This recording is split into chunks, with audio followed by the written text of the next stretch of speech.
Hello everybody, this is video module 8, and in this video module we will focus on dashboards. In this first video we'll go through a introduction and then go over the basic general concepts, and then subsequent videos in this module we will build some dashboards.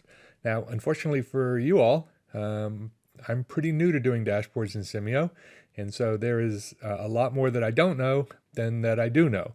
So one of the things that I do know is that it's a very powerful feature, and in this module, or at least in this initial version of this module, we're only going to scratch the surface of what's available. I hope to add subsequent videos the more I learn, but again, during this initial video module, we're really only going to do some very basic things. If you haven't already watched the lecture portion of this week's class, you should do that. I go through the key concepts and some more general information about dashboards in general in a little bit more depth than I'm going to do here. So all I'm going to do here is do a quick review, and then you can get the more detailed information from that lecture. So essentially when we talk about a dashboard, what we're doing is presenting information about the model or about the run of the model.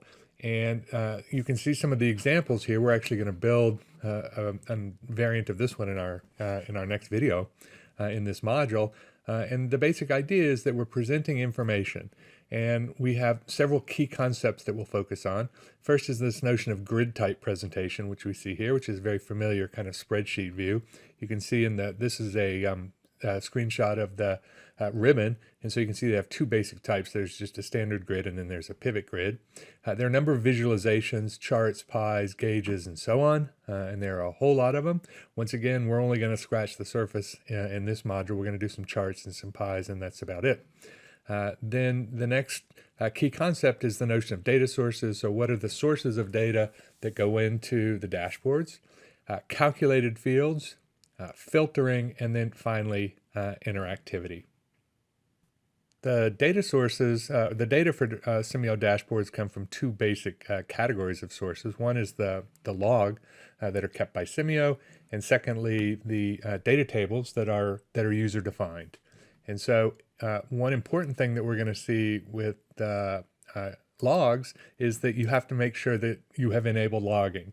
And there are a few different steps to do that depending on which logs you're interested in. And again, I go through this in a little bit more detail in the lecture section, so you should definitely have a look at that. But basically, you need to make sure that you enable interactive logging, and then for the resource-based object instances, you set the advanced option to log resource usage. And then if you're interested in the tally statistics from the sinks, you log the time and system observations.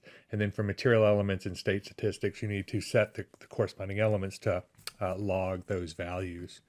And so the other key concepts of calculated fields and filtering and interactivity, I'm going to skip for now and go over those as we are building the dashboards in the next few videos.